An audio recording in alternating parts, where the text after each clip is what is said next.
Hi friends, welcome to Vani's kitchen. இன்றைக்கி நம்ம பார்க்க போகிறது சமையலுக்கு தேவையான டிப்ஸை பற்றி தான்.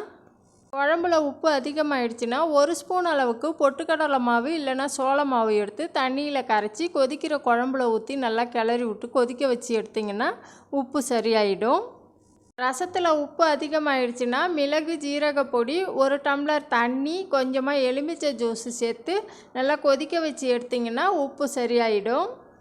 பொரியல் வகைகளில் உப்பு அதிகமாகிடுச்சுன்னா கொஞ்சமாக தேங்காய் பூ சேர்த்து நல்லா கிளறி விட்டு எடுத்திங்கன்னா உப்பு சரியாயிடும். கத்திரிக்காய், வெண்டைக்காய், கேரட், உருளைக்கிழங்கு பொரியல் செய்யும்போது உப்பு அதிகமாகிடுச்சுன்னா அதில் கொஞ்சமாக எண்ணெயில் வெங்காயத்தை நல்லா வதக்கி சேர்த்திங்கன்னா உப்பு சரியாயிடும். இட்லி பொடியில் உப்பு அதிகமாகிடுச்சுன்னா எந்த பொடியில் இட்லி பொடி செய்கிறீங்களோ அதை வறுத்து நல்லா பொடி பண்ணி இட்லி பொடியில் கலந்து விடுங்க, உப்பு சரியாயிடும். பிரியாணி செய்யும்போது காரம் அதிகமாக இருந்துச்சுன்னா வெண்ணெயில் வெங்காயத்தை நல்லா வதக்கி பிரியாணியில் சேர்த்து நல்லா கிளறி விட்டிங்கன்னா காரம் இருக்காது. இட்லி மாவில் உப்பு அதிகமாகிடுச்சுன்னா கொஞ்சமாக குண்டு உளுந்து தேவையான அளவுக்கு பச்சரிசியை நல்லா ஊற வச்சுட்டு மிக்ஸி ஜாரில் நைஸாக அரைச்சி இட்லி மாவில் சேர்த்து கலந்து விட்டிங்கன்னா உப்பு சரியாயிடும். குருமா கிரேவி செய்யும்போது உப்பு அதிகமாகிடுச்சுன்னா பாலில் கொஞ்சமாக சோள மாவு இல்லைன்னா பொட்டுக்கடலை மாவை கலந்து கரைச்சி கொதிக்க வச்சு எடுத்திங்கன்னா உப்பு சரியாயிடும். வெண்பொங்கல் செய்யும்போது உப்பு அதிகமாகிடுச்சுன்னா அதில் தேவையான அளவுக்கு நெய் சேர்த்து நல்லா கிளறி விட்டு எடுத்திங்கன்னா உப்பு அதிகமாக தெரியாது.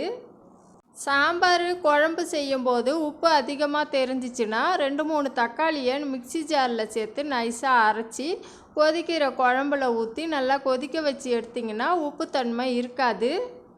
எந்தவித சமையல் செஞ்சாலும் அதில் உப்பு காரம் அதிகமாகிடுச்சுன்னா பால், தயிர், கிரீம் ஏதாச்சும் ஒன்று சேர்த்து மிக்ஸ் பண்ணி நல்லா வேக வச்சு எடுத்திங்கன்னா உப்பு காரம் சரியாகிவிடும். துவையல் செய்யும்போது உப்பு அதிகமாகிடுச்சுன்னா தேங்காய், பொட்டுக்கடலையை நல்லா நைஸாக அரைச்சி மிக்ஸ் பண்ணி எடுத்திங்கன்னா உப்பு தெரியாது. முளைக்கீரை, முருங்கைக்கீரை கூட்டு செய்யும்போது கடைசியாக இறக்கும்போது பூண்டு, பெருஞ்சீரகத்தை நசுக்கி சேர்த்திங்கன்னா வாசனையாக இருக்கும். எந்த ஒரு துவையல் செஞ்சாலும் கடைசியாக கொஞ்சமாக புளி சேர்த்து செஞ்சிங்கன்னா அது அதிக நேரம் வீணாகாமல் இருக்கும். பாயசம், பால் கொழுக்கட்டை இந்த மாதிரி ஸ்வீட் ரெசிபி செய்யும்போது அதில் கொஞ்சமாக உப்பு சேர்த்திங்கன்னா இனிப்பு சுவை தூக்கலாக தெரியும். பாதாம், முந்திரி, ஏலக்காய், சீனி, கொஞ்சமாக குங்குமப்பூ கலந்து மிக்ஸி ஜாரில் போட்டு நல்லா அரைச்சி வச்சுக்கிட்டிங்கன்னா இது கேசரி, பாயசம், பால் கொழுக்கட்டை அது மட்டும் இல்லாமல் குல்ஃபி செய்யறதுக்கு இந்த ஒரு பவுடர் போதும். குல்ஃபி செய்கிறதுனா இந்த ஒரு பவுடரை பாலில் நல்லா காய்ச்சி குல்ஃபி மோல்டில் ஊற்றி ஃப்ரீசரில் வச்சிங்கன்னா குல்ஃபி ஈஸியான முறையில் நம்மளுக்கு கிடைக்கும். தண்ணியை கொதிக்க வச்சுட்டு சிட்ரிக் இல்லைன்னா எலுமிச்சை ஜூஸு, சீனி, கொஞ்சமாக உப்பு இது எல்லாத்தையும் நல்லா ஆற வச்சு ஐஸ் மோல்டில் ஊற்றி ஃப்ரீசரில் வச்சிங்கன்னா குச்சி ஐஸு சூப்பராக தயாராகிடும். சில நேரத்தில் நமக்கு சளி பிடிச்சிக்கிட்டு மூக்கெல்லாம் அடைச்சிக்கிட்டு இருக்கும். அந்த சமயத்தில் ஒரு பெரிய ஊக்கில் ஒரு மிளகை நல்லா குத்தி விளக்கில் நல்லா காட்டி அந்த மிளகை நல்லா கருக்கிட்டு ஊதி விட்டிங்கன்னா அதில் ஒரு புகை வரும். அந்த புகையை நம்ம சுவாசித்தோன்னா நம்மளுக்கு மூக்கில் உள்ள அடைப்புலாம் சரியாகிடும். அதே போல் சளி பிடிச்சிருக்கிறப்போ 2-3 மிளகு எடுத்து நல்லா மென்று முழுங்கும்போது நம்மளுக்கு சளியும் கட்டுப்படும்.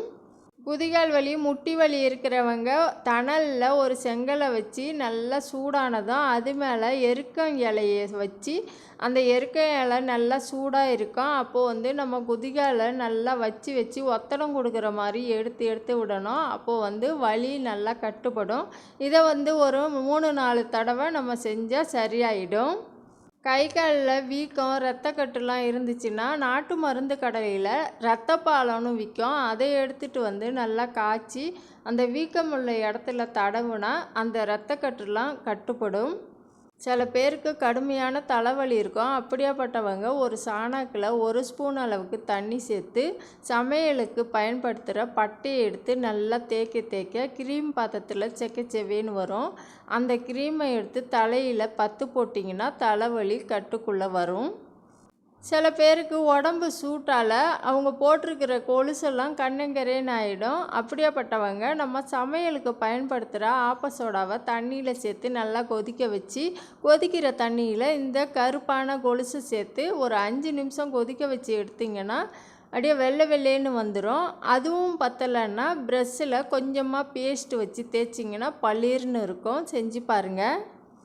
சில பேர் நிறைய பொருட்கள் போட்டு லெமன் சாதம்லாம் செய்வாங்க.